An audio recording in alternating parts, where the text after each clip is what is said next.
going to look at this probability in a second here. Now, again, this is a reference thing. This was from Science Speaks, Chicago, Moody Press, 1963, Peter W. Stoner. This was clear back in 1963 this was done. Bear in mind, these Old Testament prophecies were written by different unrelated authors of the Bible hundreds to thousands of years earlier than Jesus was even born. Okay? 12 different classes of 600 college students worked out the estimates. Okay, so what they're trying to do here is be objective. The students carefully weighed all the factors, discussed each prophecy at length, and examined the various circumstances which might indicate that men had conspired together to fulfill a particular prophecy. In other words, men had conspired together to contrive Jesus Christ. Okay, so they tried to be the devil's advocate and look at both sides. These 600 students made their estimates conservative enough so that they were finally unanimous in their agreement, even among the most skeptical students. Okay, so in other words, they're really trying to be err on the side of safety and err on the side of almost even skepticism. Okay.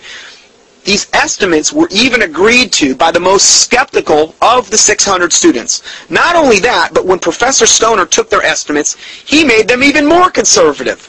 He also encouraged other skeptics and scientists to make their own estimates to prove that his conclusions were even more fair. How much more fair can you be? Finally, he submitted his figures for review to a committee of the American Scientific Affiliation. Upon examination, they verified his calculations were dependable and accurate in regarding to the scientific material presented. Okay, now this is in regard to Jesus Christ. For example, concerning Micah 5:2, where it states the Messiah would be born in Bethlehem.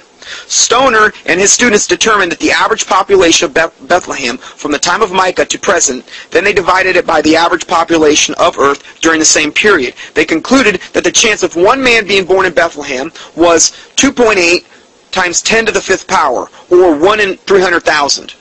Okay, it was 1 in 300,000 chance that any particular man would actually be born in Bethlehem, with all the other parameters that we just talked about. In his final calculation, Professor Stoner used 48 prophecies, even though he could have used 456 regarding Jesus Christ from the Old Testament. Now, we're talking about the Old Testament.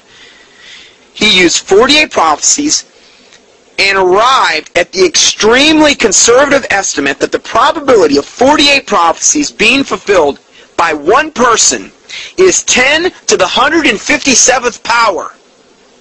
How large a number is 10 to the 157th power? 10 to the 157th power contains 157 zeros. That's the probability of Jesus fulfilling just 48 of the 456 in the Old Testament. And he fulfilled all of them. Let's try to illustrate this number by using electrons, which is basically the smallest particle that there is. Electrons are very small. They're smaller than atoms. It would take 2.5 times 10 to the 15th power of them laid side by side to make 1 inch. So 2.5 times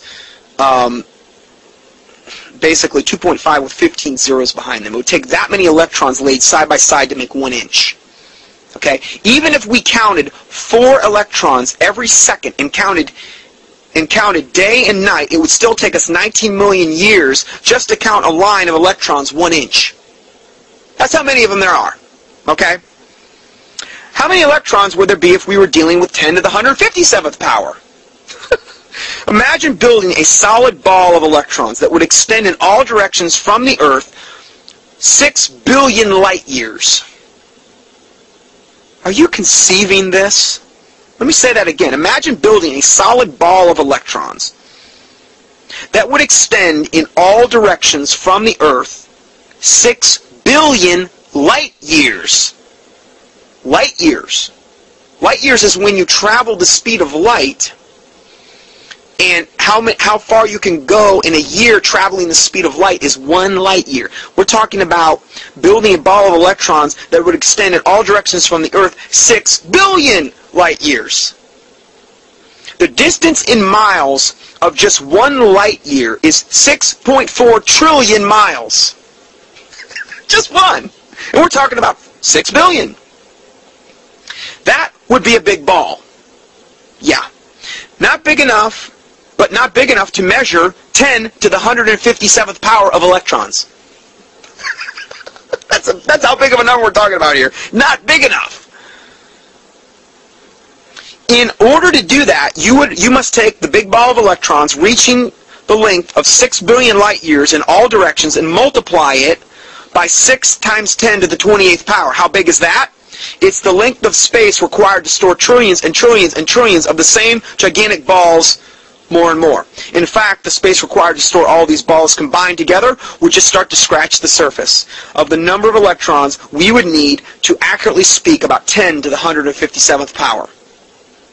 Assuming that you have some idea of the number of electrons we're talking about, imagine marking just one of those electrons in that huge number, stirring them up. Now remember, these electrons go out 6 billion light years in all directions.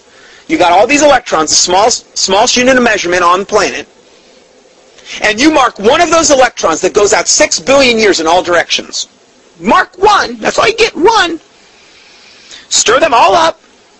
Take your big mixing spoon. Stir them up. Like a mixing spoon on steroids. You're going to have to use a big one. Then, appointing one person to travel in a rocket for as long as he wants in any direction of the 6 billion light years. So he's traveling in this rocket anywhere he wants to go. Now tell him to stop the rocket in space wherever he wants to stop it. Take a high-powered microscope. Find that one mark electron. Talk about a needle in a haystack. That's beyond a needle in a haystack. What do you think his chances of being successful would be?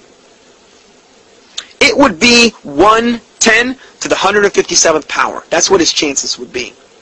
Remember, this number represents the chances of only 48 of the prophecies coming true regarding Jesus Christ, whereas he could have used 456. In financial terms, is there anyone who would not invest in a financial venture if the failure were only 1 to the 157th power? 10 to the 157th power? I don't think so. This kind of sure investment we are offered by God for belief in Jesus Christ, the Messiah, the Son of God, all this illustrates why it is important, why it is absolutely impossible for anyone to have fulfilled the messianic prophecies by chance. This is the kind of evidence that proves there must be a God who supernaturally gave us this information. Let's keep in mind that we've only illustrated 48 out of the 456 messianic prophecies. Out of over 8,000 total verses in the Bible regarding prophecy, of which thousands of verses have already been fulfilled of them as well. Also remember that these prophecies were written anywhere from hundreds to thousands of years earlier by different unrelated men that lived for the most part in totally different eras of time. It wasn't like one guy did all this. It was a compilation. Jesus Christ's life is a historical fact. His birth year is how we divide time. Did you realize that? AD, BC, before Christ, you know? But no, now it's BCE.